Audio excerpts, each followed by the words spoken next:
In this video, we are going to do another example. It's meant to be a law of sines. We're going to talk about why it's a law of sines and not a law of cosines. So here's what we got. We have two pieces, two angles, and a side. So let's draw a picture and let's see what we got going on. Okay, so we'll just throw down values.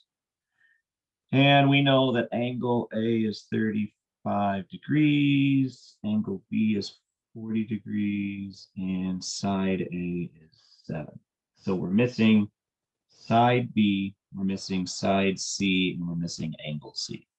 All right, so before I jump into any kind of law of sines, law of cosines, let's figure out what angle C is. So angle C is going to be 180 degrees minus these two angles of 40 and 35. And if we throw that into the calculator, we're going to get 105 degrees out of that. So that is our missing angle, which is 105 degrees. So we have 105. All right, and then we start doing some work here. So I have to figure out, is it a law of sines, law of cosines? Well, remember that law of sines are proportions. And so I'm going to be kind of setting up some sort of a proportion here. What I'm looking for is this right here.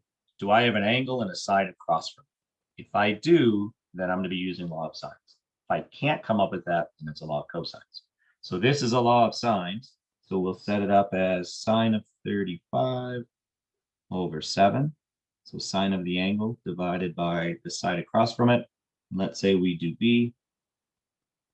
Sine of B, which is 40, divided by the side across from it. So we're setting up a proportion, and then we can cross multiply to solve. So B times sine of 35 is going to equal 7 times sine of 40.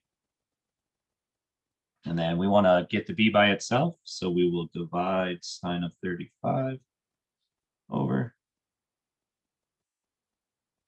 And that would cancel itself away. So our B value, our side B is going to be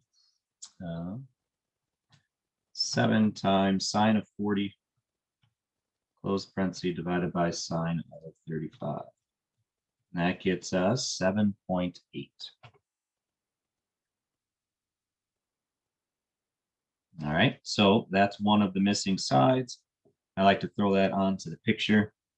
So 7.8, and then I can kind of use that as a check towards the end. All right, so then we're going to figure out the last piece. It's not a right triangle, so I can't use Pythagorean theorem, but what I can do is start this process over by setting up again one full fraction, sine of 35 over 7, and then that's going to equal sine of 105.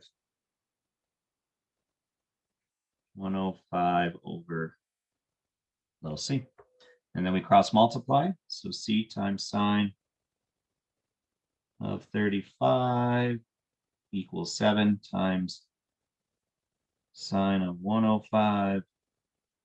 And then same as the other process, we're going to divide by sine of 35 to get c by itself. Divide by sine of 35. So that goes away. C is going to equal whatever that is.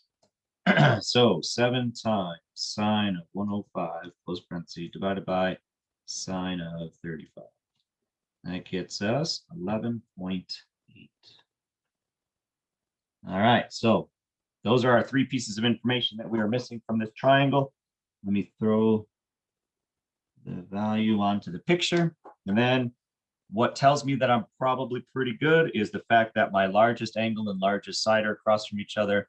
My smallest angle, smallest side are across from each other. And the fact that these two sides are decently close to the same length because the angles across from them are roughly about the same measurement as well. So that was another example of using law of sines.